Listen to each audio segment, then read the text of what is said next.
Good morning, everyone. I'm Steve Rosansky, President and CEO of the Newport Beach Chamber of Commerce, and we want to welcome you to our October edition of Wake Up Newport. We got a great program here for you this morning. Unfortunately, Rush Hill, who usually kicks off this meeting, is somewhere parts unknown.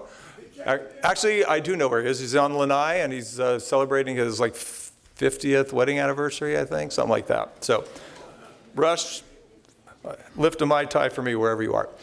So with that said, I would like to kick off the meeting by introducing some of the dignitaries that have joined us this morning. So if you'll bear with me, there's a few names here. First off, we have our Mayor, Diane Dixon. Diane. Councilwoman Joy Brenner, right up front.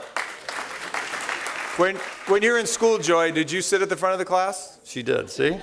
Follows through her entire life. We have a couple of former Newport Beach mayors. Tom Edwards in the back. Tom. And Keith Curry. Keith, wave wherever you are. There he is. Thank you for coming. With the city is our police chief, John Lewis. John. And our city clerk, Leilani Brown. Luckily, the fire chief's not here because I think we've maxed out this room. Yeah.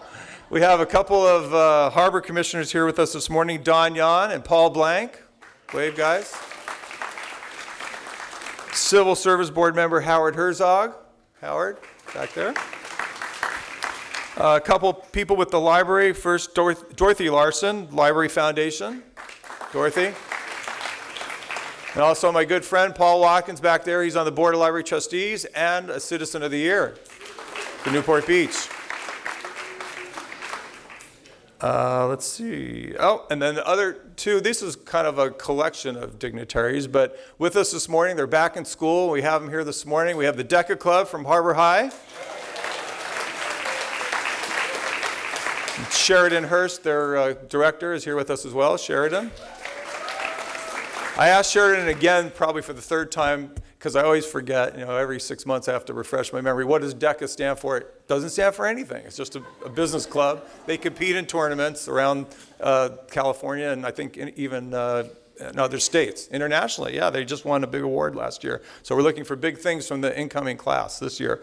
Also with us this morning is the Future Business Leaders of America from Corona Del Mar High School. How about a round of applause for them? So I think that's everybody. If I missed somebody, I apologize. I didn't miss you, Stan. Don't worry. So before we kick off and introduce our speaker, I would like to bring up our breakfast sponsor this morning, Neda Nasser-Dean. She's with Rise Up For You. She was her crew. Everybody with Neda here, raise your hand. I'll just tell you a quick story. As I'm driving in this morning, I see a bus pull into the parking lot. And it says Neda Bus. I'm thinking wow, she's got her own bus. But as it turns out, there's just a Neda Bus. It's just another company. But you should get a bus. Okay.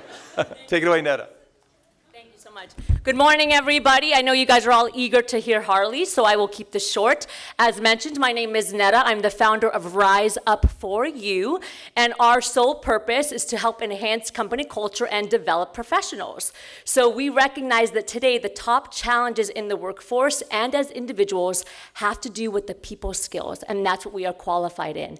Employee engagement, emotional and social intelligence, leadership, how do we resolve conflict in the workforce, and that is what our company specializes in and does. We've had the great honor of working with Google, CBS, LA Fitness, and we like to say that we are the solution to these people problems in the workforce and for leaders. So again, our incredible team members are all around the room. If you'd like to know more, there's a little sheet on your chair with my face on it and more about the company, and we would love to connect with you.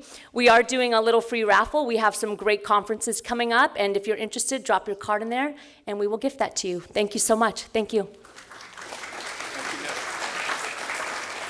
So for the few people that have just arrived, there are some seats up front here. Please come up forward. We're going to be here a little while listening to Harley, so I want you to be comfortable. So with that being said, I'd like to introduce our host, our speaker. I'm the host, sorry. So I did forget to bring his biography with me this morning, so I'm just going to go to the source of all biographies, as Wikipedia, and just read that. But I would like to say, as our President often does, this is, in fact, the largest crowd we have ever had for Wake Up Newport. So thank you all for coming.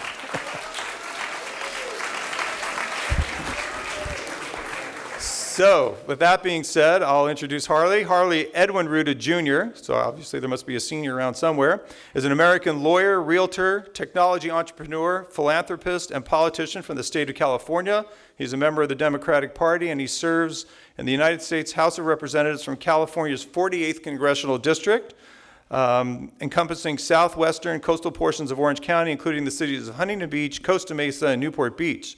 He first ran for office in the 2018 election, where he defeated 15-term incumbent Dana Rohrabacher. And with that being said, I give you Harley Rouda.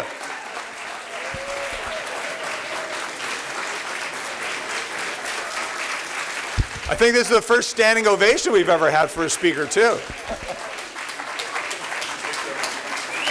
Thank you, please. Thank you. Thank you. Please. Thank you, Steve. And you're right. This crowd has to be at least 2,000 people by my estimates. Absolutely.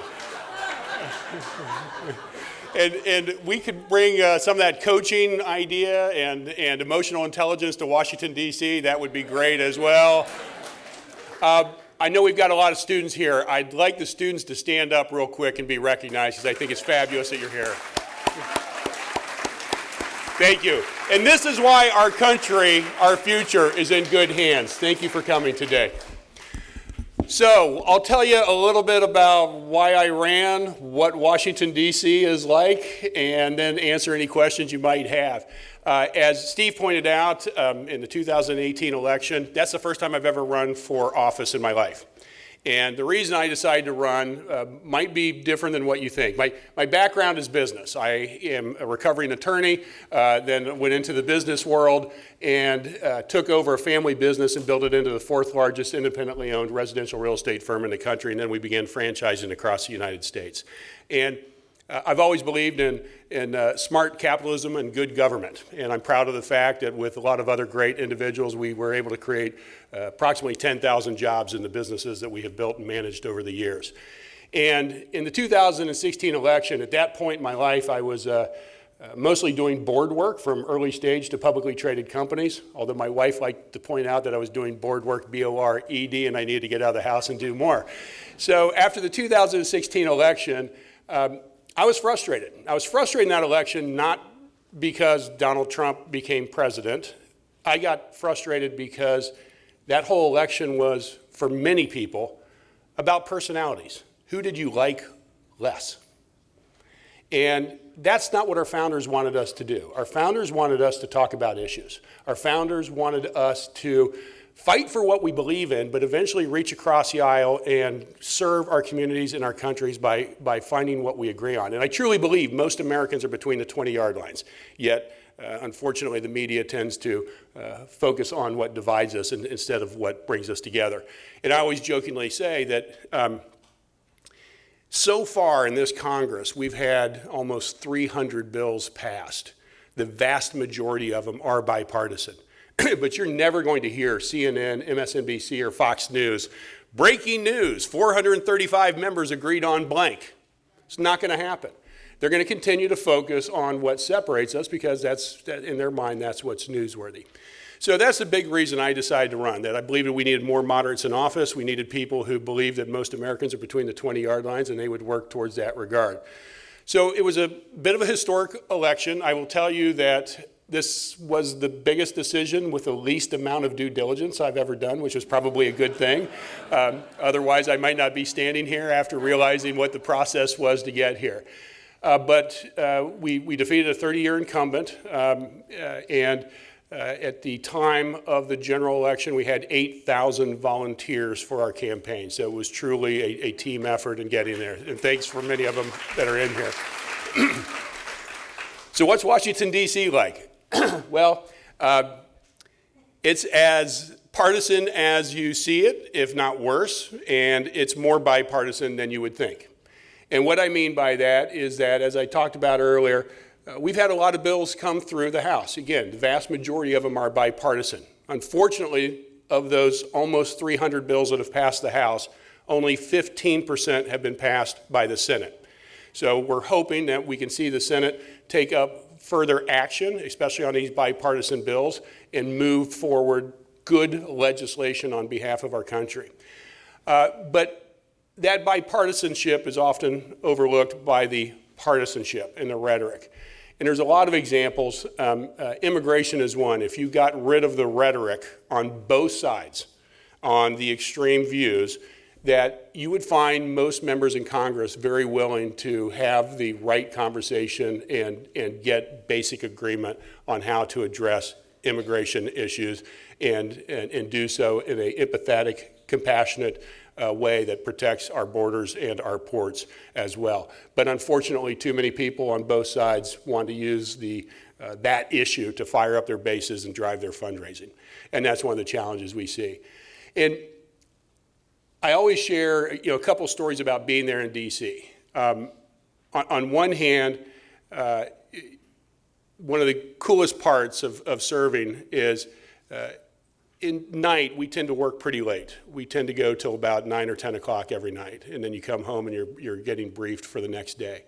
The evening hours, you're usually being rushed around from event to event. So, trade organizations or people are having dinners and so on, and you tend to come in and do a quick 5 or 10 minute speech, and then it's on to somewhere else to do another quick speech.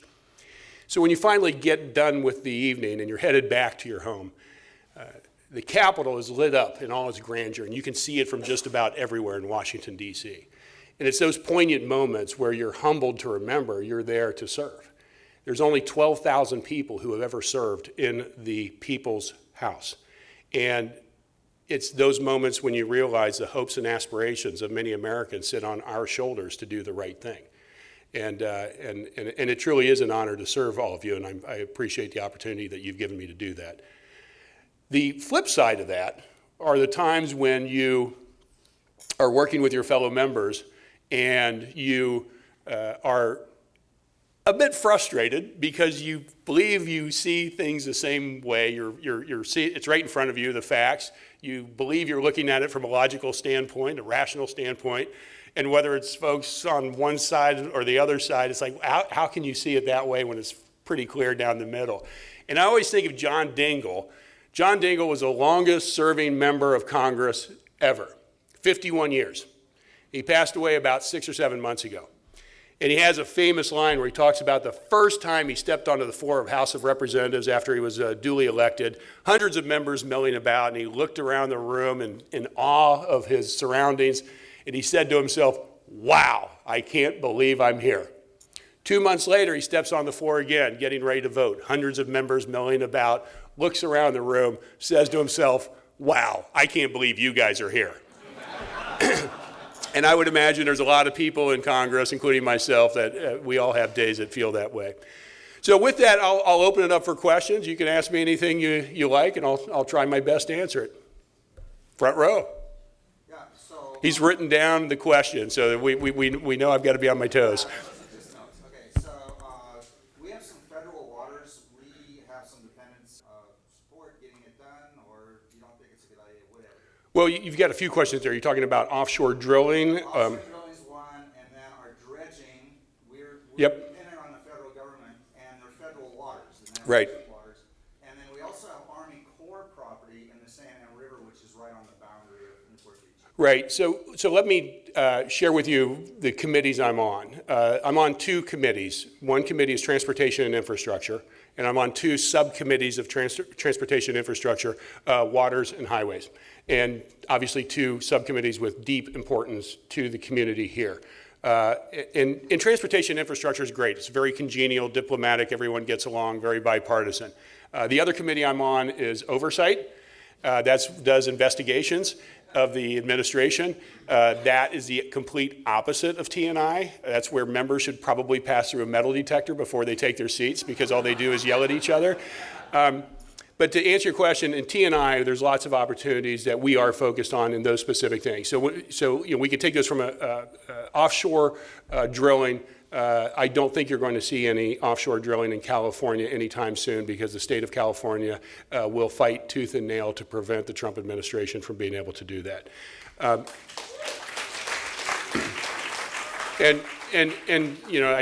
used to say on the campaign trail, I have yet to meet a Republican who wants to see another oil drilling rig off our coast, and for good reason. As far as Army Corps of Engineers and some of the projects they're working on, yes, we're working on bringing funding in for that. We're also, we've been working with Mayor Dixon and the City Council and trying to continue to make sure that we get funds for the dredging of Newport Beach. And Banning Ranch is another different issue. Banning Ranch and the potential outcomes that can happen there between no development, partial development, or continue to fight over the future of it. I'm hopeful that the owners and developers of it can come to an agreement with what I think the community wants to see with that land.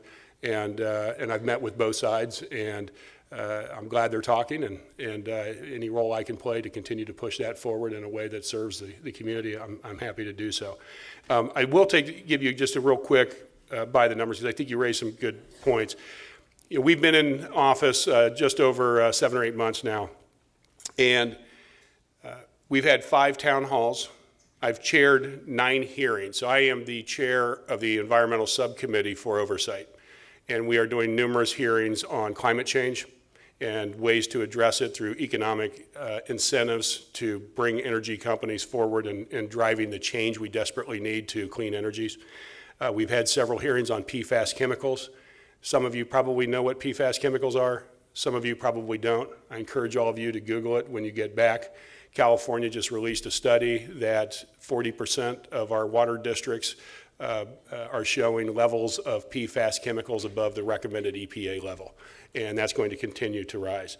We've also done hearings on the San Onofre spent nuclear fuel sitting on site. There's 100 sites across the United States. I'm working on legislation to find long-term solutions by using market-based ideas to move that forward. So again, 9 hearings chaired, 18 measures passed, 33 measures introduced, 284 constituent cases closed, 355 measures co-sponsored, more than 60% of them bipartisan, 1,044 tours, over 1,000 meetings, $759,000 recovered for constituents, and $26.2 million in grant funding has been brought back to the district. So we're working hard. That's a good team I've got. So any kids, students, questions? Yes. The topic of impeachment has been thrown around a lot in the Yep. news and in the media. And with Nancy Pelosi no longer opposing it, what do you think will happen, and what is your opinion on the Ukraine deal? So yes, that is the topic of the day. And just so you know where my position is, in mid-May, I was on both MSNBC and CNN and Fox. And I go on Fox a lot because I think it's important that we have voices heard, exposed to everyone.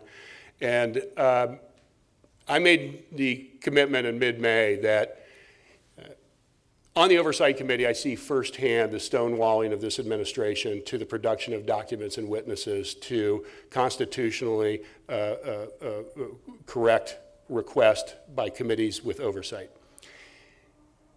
Since 1788, when the Constitution was adopted, every administration has slow-walked information and witnesses to oversight committees. That's just how the game is played. This is the first time we've seen an administration simply say, no, we won't allow people to appear, and we're not going to provide the requested documents. So in mid-May, I made the commitment that if that continued, that I am left with no other alternative but to support an impeachment inquiry to hopefully create an opportunity to get those documents and those requests faster. And I'll tell you the tipping point for me was we in Oversight had a hearing on subpoenaing Kellyanne Conway. She has been 10 violations of the Hatch Act. Now, I want to put this in perspective. Under the Obama administration, 8 years, there were within the inner circle, there were 2 people who had each had 1 violation of the Hatch Act. The Hatch Act is simply a federal law that says, as an employee of the federal government, you cannot campaign when you are in your duties as a federal employee, with the exception of the president and the vice president, because they're always to some degree campaigning. Which makes sense, right? You do not want a president to be able to marshal the federal employees, some perhaps against their will, to support their reelection, right? That's not how we operate.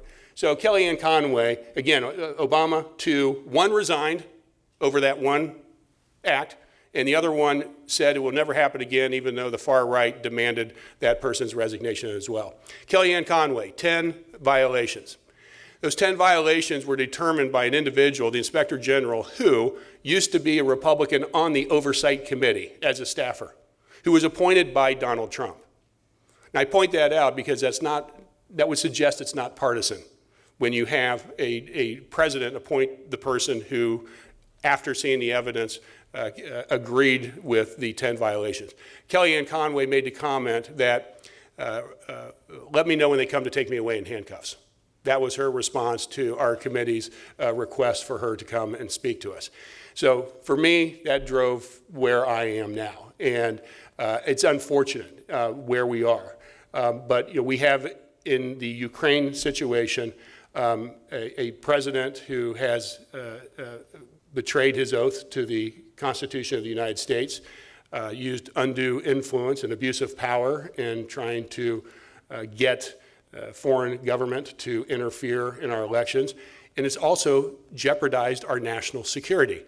The funds that were slowed down are for our allies and support saving lives and also puts American lives in jeopardy. And so we should not take what's happened lightly. That's why 300 former members of the intelligence community, both Republicans and Democrats, support the impeachment inquiry going forward. So that's where I am on it. If you personally could write an immigration bill, what would it look like? Great question. 2013, Senate Bill 744. I would resurrect it. So Senate Bill 744 in 2013, some of you remember the Gang of Eight. It was 4 Republicans and 4 Democratic senators that came up with a comprehensive immigration reform, including the late, great John McCain. And that bill, comprehensive bill, provided $46 billion for port and border security. It provided for a pathway to citizenship for dreamers and other individuals who had been here a long time, as long as they paid any outstanding fees, taxes, and so on. It redid our visa program to allow those who come here and create jobs or come here in education and start a business, so that we don't send them back after 2 or 3 years to take their business elsewhere. It also brought in the ID system to help deal with seasonal workers. Great piece of legislation in the sense that it was a great piece of compromise legislation. And that bill in the Senate passed 2-1. 2-1, huge bipartisan support, including members of both parties on the border states.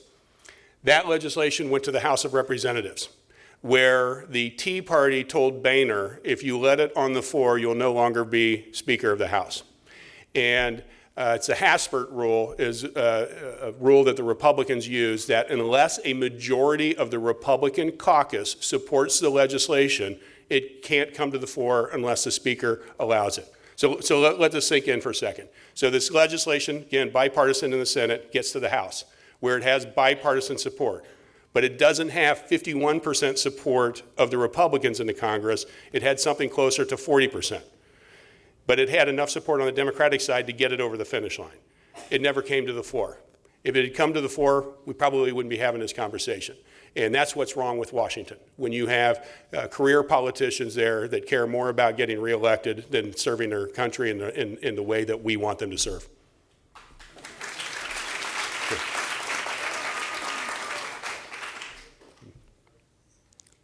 I think it. Would you characterize climate change as an emergency, and do you support the Green New Deal? Yeah, the question is, do I think climate change is an emergency, and do I support the Green New Deal? Yes, I do think climate change is an emergency, and that's why I've made it the primary focus of my work on the Environmental Subcommittee of Oversight. And I'll take a minute here and talk about that because, excuse me, we're doing 3 phases of hearings on climate change in this committee. Past, present, and future. Past, what did we know, when did we know it, and why didn't we do anything about it? We know from records we've gotten from Shell and Exxon, they both knew, I think Exxon was in 1978, and Shell 82, that the long-term implications of the burning of fossil fuels and the impact on raising the ambient temperatures of our globe, of our world. And let me pause 1 second. I'll come back to what we're doing in that committee. Thank you. This is my Marco Rubio moment, excuse me.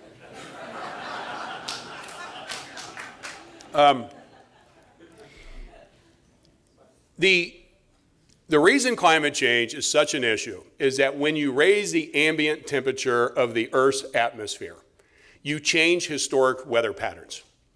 Where we have built our cities, our homes, and our farms are all based on historic weather patterns. If you shift those historic weather patterns in the course of a few generations, you make obsolete, to some degree, where you've built your cities, your homes, and your farms. This is an infrastructure issue well beyond the widening of the 405. That's why there are estimates that there will be 200 million climate change refugees by the year 2050 on the current course we're on. That is the largest migration of humankind since World War II. Now, when you think about 200 million individuals on the move, and they're on the move, why? Because they're competing for resources, limited resources, and trying to establish a life somewhere else. That's why the Department of Defense, which I do not tend to think of as a left-leaning organization, recognizes that climate change is the #1 national security threat to our nation's security. They have also estimated that they will have to spend over $300 billion to upgrade defense installations around the world to be able to mitigate the impact of climate change. So because of those reasons, we are very focused in our committee on, again, past, present, and future. Past, I told you what we're looking at there. Present is to understand the economic and human cost of climate change. It's pretty easy to figure out the economic cost due to more severe and often weather events. It is literally adding up the cost of impact on our cities, our farms, and so on.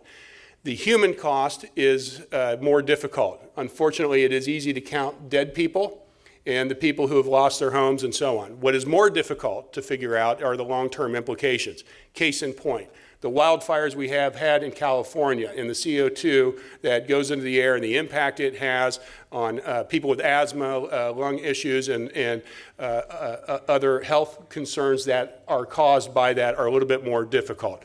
But we want to understand the economic cost and the human cost of climate change. And then finally is the third phase, which is the future. And we're focused on two outcomes there. Nirvana, the road to nirvana, and the apocalyptic road if we do nothing. And my primary goals in doing this is twofold. One, we have to overcome the narrative that it's too expensive to address climate change. It's actually just the opposite. It's cheaper to address climate change than to do nothing. And that's why we're so focused on understanding the economic cost. In worst case, we have a cleaner world by migrating to clean energies. The second thing I'm very focused on is using the tax code to drive the outcomes we want. For every $1 we've provided in incentives for renewable energies, we've provided $80 for the fossil fuel industry. It seems to me that if we had at least parity there under the tax code, or better yet, the preferred outcomes of clean energy, the energy companies whose job is to drive shareholder wealth will take advantage of those incentives. When you think about it, they're somewhat energy agnostic as to how it's produced, right? Whether it's fossil fuels or windmills and solar farms. Their job is to get energy where it's produced to where it is used. So by working with the tax code and the existing industry to move in that direction, I believe is the best way to go. And the end result will be a much healthier globe for future generations. Could you please tell us what's going on at the federal level? We've got a lot of young people here. I feel the opioid epidemic is particularly breathing very hard and subsequent out of control sober living homes in Orange County. Could you tell us what's happening at the federal level? Yeah, the question is on opioids and trying to address the addiction and overdoses, and also how that impacts us locally with sober homes. Let's start from the federal level. 70,000 Americans are going to die this year from opioid overdoses. 70,000 Americans. That's more than what we lost in the Vietnam War. And by the way, last year we lost 70,000 people. And the year before that, similar numbers. We have an epidemic. We have a federal response to it, but we are not seeing the results. And I've submitted legislation, a couple pieces of legislation to get a better handle on what works and what doesn't. So while the federal government's providing money to address the opioid crisis, we're not providing transparency and accountability to understand what's working and what's not. Because if something's working in Newport Beach and something's not working down in San Diego, we want to know that so we can take the programs that work here and share it elsewhere. I've actually, to show you how, to emphasize my earlier comment that there is bipartisanship in Congress, one of the bills I'm submitting is, my co-author on it is Representative Mark Meadows. For those of you who don't know who Mark Meadows is, he's the leader of the Freedom Caucus, which is probably the furthest right caucus within Congress. And the reason I point that out, we can argue on a lot of different things, Mr. Meadows and myself. But when it comes to Americans dying from fentanyl and even the pharmaceutical companies here in the U.S., we have common purpose in addressing that issue. The other issue as that affects here locally is that sober living homes, I know we have some in Newport Beach. Costa Mesa was just totally sieged with over 200 of them. Some of these homes are good. They're trying to get people who have addictions off the addiction. The unfortunate thing is a vast majority of them are under-regulated or not regulated, and they basically recruit addicts from around the country to come here to be provided less than satisfactory benefits under the ACA so that they can get rich off of those benefits. And then they curb the individual. That's literally the term they use at the end of the 6 months of treatment. They put them on the curb, adding to our homelessness population and our challenges in addressing that. So, fortunately, we're making progress as far as getting funding done and progress in allowing local municipalities to address sober homes, but we have a long way to go when we're still projected to 70,000 deaths this year. Yes, sir. First, thanks for your service, Chris. Thank you. What is your projection for the new NAFTA bill? The new NAFTA bill, the USMCA, NAFTA 2.0. I think we're going to get there. I really do, I don't know about the timing, but I think there's only one or two minor issues left, and it's kind of working through that. From a timing standpoint, though, I'm not sure where the timing will be to get it passed. I actually think, I know this may sound weird, but the impeachment inquiry actually may move it faster. You would think that just the opposite, impeachment inquiry, everything stops. But this is a piece of legislation that is important to a lot of people on both sides of the aisle. And I think it's possible everyone wants a win.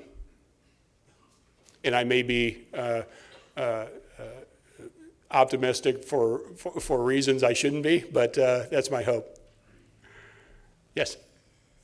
First of all, thank you for being a champion on protecting Orange County's coastline. Thank you for being a champion on protecting our coastline. There's been the topic of offshore oil drilling and climate change, and this is a Chamber of Commerce event, so what, as Congressman, can you say to the businesses in this room the power that they have in protecting their coastline, and how can they help you do your job?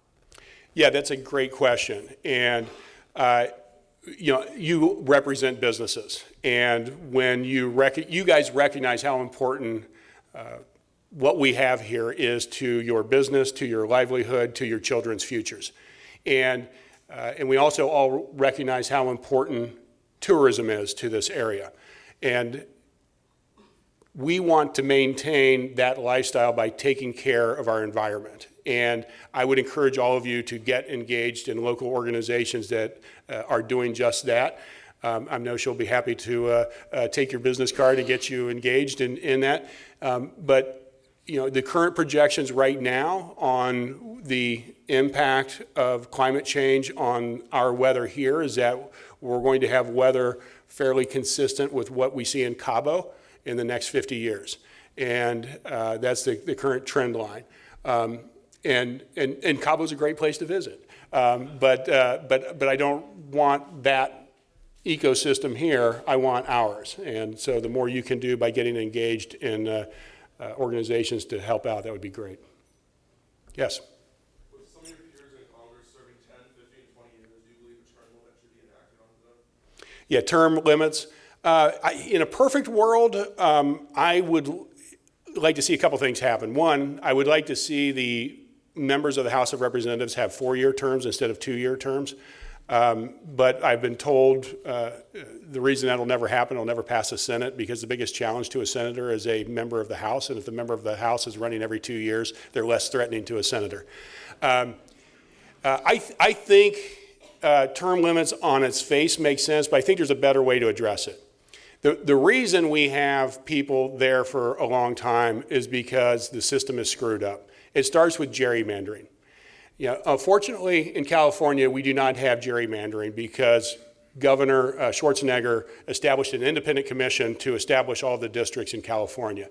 A couple other states have followed. A couple other states have been ordered by court order to do the same. But generally speaking, we have gerrymandering throughout the United States. So what gerrymandering does, it allows the party in control at the state level at the time of the most recent census. We're going to have a census in 2020. In 2022, all districts across the United States, 435 of them will have different borders. And it's all based on population. Equal population is in each district. Those state governments, if it's a Republican-controlled state government, it'll be gerrymandered in favor of Republicans. If it is a Democrat-controlled state government, it'll be gerrymandered in favor of Democrats. That means you're going to end up with many districts across the United States with bluest of the blue and reddest of the red. And by the way, even if the Republican-controlled state house is doing the gerrymandering, it's the same result in the sense that their job is to get as many Republican seats and as few Democratic seats, but those Republican seats end up being very red, and the Democratic seats end up being very blue. So when you have people running in those districts, they tend to be at the further extremes of their respective parties. In addition, you take Citizens United, which was a Supreme Court decision in 2010 that said corporations are people too. Anybody ever made out with a corporation? No one? No one at all. Okay. I've heard other things happen to people from a corporation, but not that. In the Supreme Court's decision, they said that they did not believe that their decision would cause more dark and soft money to come into the election process. Because as people, corporations, they can now use their money to put it against the candidates and issues they want. In 2010, $140 million of dark money came into our system. In 2016, it was $1.6 billion. So what we've seen is this, where we have this gerrymandered infrastructure overlaid with $1.6 billion pushing for the extremes. And that $1.6 billion, 60% of it's Republicans, 40% Democrats. So both sides are using that money to push their respective agendas. And then you take the third thing, which is the bifurcation of news in our country to one side or the other. So the days of Walter Cronkite giving it to us in an unbiased way, and now virtually all news channels are biased and social media channels as well. And then fourth, our job as individuals in this room, as well as elsewhere, to dig deeper and question anything that is told to you, whether it is me or whether it's a talking head on any of the news stations. We have an obligation to dig ourselves to get to the facts and not just take it for what they want us to believe in. If we do those things, get rid of gerrymandering, got dark, soft money out of the system, and got all of us a little bit more engaged in making up our own minds, you're not going to need term limits. You'll get rid of people who aren't doing the job. Now, I'm sorry, that was a long-winded answer, but I think it's important that we understand why we're operating under the system we're operating under. All the way in the back, and then Joy, and I think we'll wrap it up then. Yes? The media makes it out that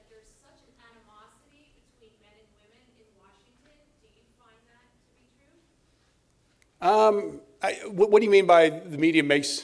Well, it just seems that board, do you still feel that there's a separation? I can only speak from, to some degree, my side of the aisle. On our side of the aisle, 40% of our caucus is women versus 7.5% on the Republican side. And, we have a lot of camaraderie, especially in the freshman group.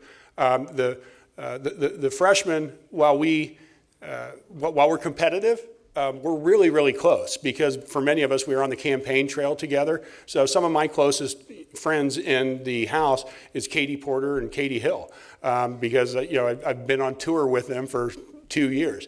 But there are so many great folks there. So I don't really see that per se. I know that there are some people that want to suggest that, but I think for me, the bottom line is we just need more women in politics, period. As my wife liked to point out, I was a perfect candidate, but for the fact I wasn't a woman. Joy. Speaking of money in politics, is there any bipartisan support for a ban on assault weapons? Question is there any bipartisan support for a ban on assault weapons? Well, we did pass bipartisan legislation on national background checks. And again, that's been sitting at the feet of Mitch McConnell.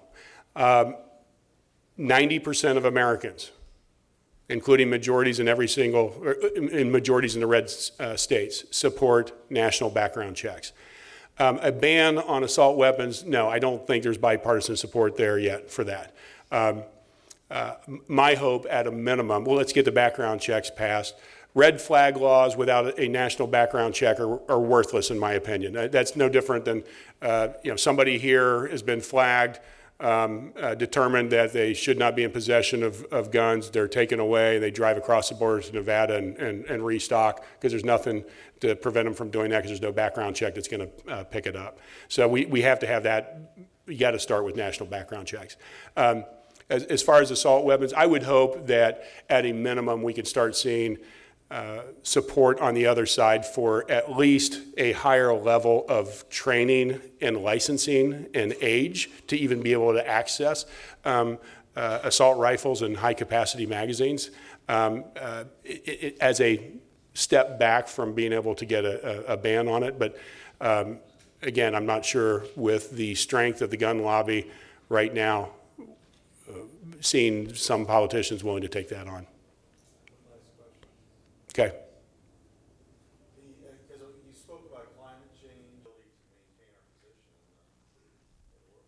maintain our position. The question is our relationship with China and where do we see that in the coming years and decades. I do think China is the country that we have to be most concerned about going forward. China, we have an interesting relationship with them, and we've helped develop their economy by providing markets for it.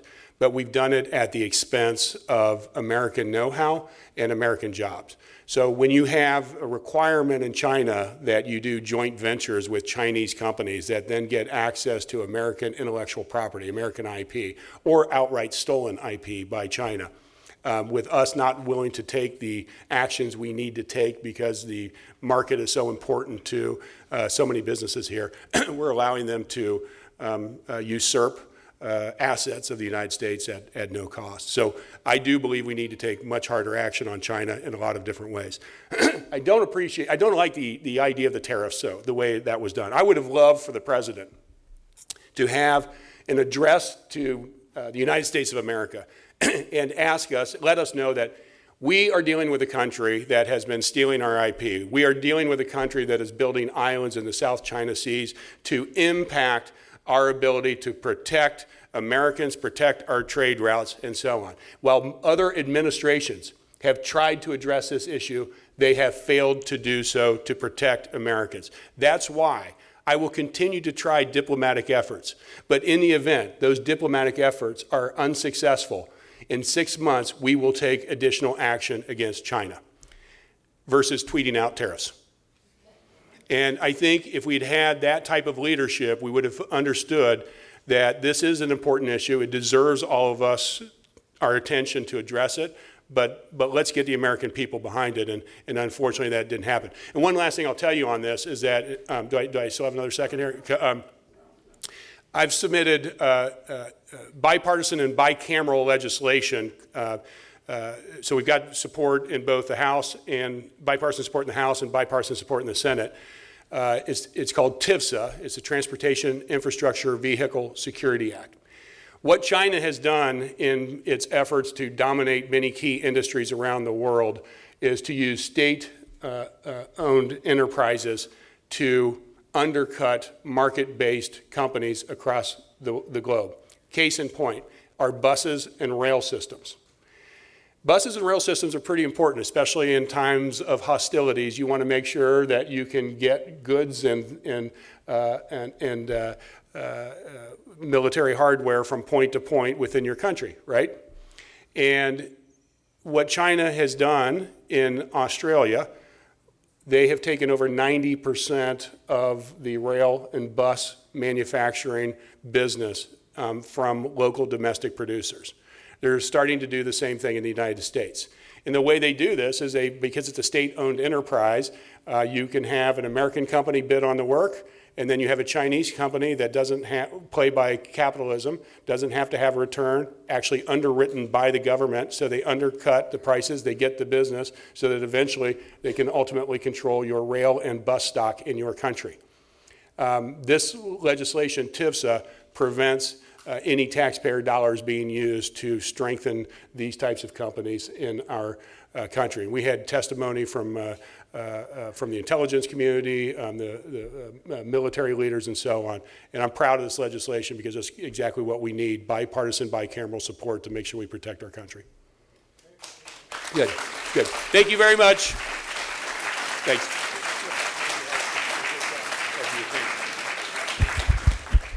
Wow, that was a great talk.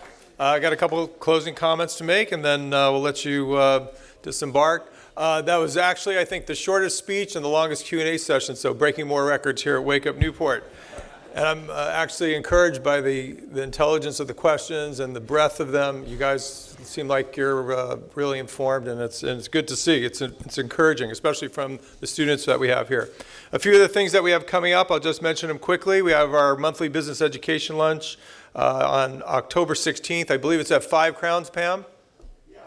Yes, thank you, Stan, otherwise known as Pam. Government Affairs, our next Government Affairs meeting is October 17th. That's going to be at our office. Our Public Works Director, Dave Webb, will be there talking about harbor dredging and the latest economic study that was done on the harbor. That's at 8 o'clock in the morning at the Chamber offices. Our biggest event of the year, or our most important event of the year, maybe next to the boat parade, is our economic forecast, which will be on October 23rd at the Balboa Bay Resort. We have 3 great speakers. We're partnering this year with UCI Paul Mirage School of Business. Chris Schwartz from the Center for Investment and Wealth Management there will deliver the forecast. Bill McBride, the author of the Calculated Risk blog, will be speaking about real estate and the trends we expect in 2020. And Dr. Richard Afable, who is the former president of Hoag Hospital, the St. Joe Hoag Health, and also the recent past chair of the California Hospital Association, will be talking about the future of medical care. So 3 great speakers, 3 great topics. October 23rd, Balboa Bay Resort. It's only $65. If you go to OCBC or a couple of the others are $165 to go to hear the same information, and our speakers are better. Guaranteed, but not your money back. Sunset Mixer this month is going to be on the water. We're going to be using the Hornblower's newest ship, the Icon. So it's going to be a little different this year. We'll spend an hour on land. They have a little center on the dock side, and then we're going to get on the boat, cruise the harbor for only an hour. I know a lot of people don't like to go because it's 2 or 3 hours. It's only going to be an hour, so quick cruise around the harbor. That's October 24th. And last but not least, I'll mention next month, our Wake Up Newport meeting is on November 7th. We're going to be back in the political, well, not in the political realm, back in the business realm. And he's here with us actually this morning. He came down from the San Fernando Valley just to hear this talk. Jennings Immel, the Western Regional Director for the U.S. Chamber of Commerce, will be our speaker. He's going to be talking about a lot of different things, tariffs and that trade agreement that the Congressman alluded to just a little while ago. And just so you know, a little teaser for December will be Assemblywoman Cotty Petrie Norris. So thank you all for coming. You can get this information on our website at newportbeach.com. If you're not a chamber member, you should be.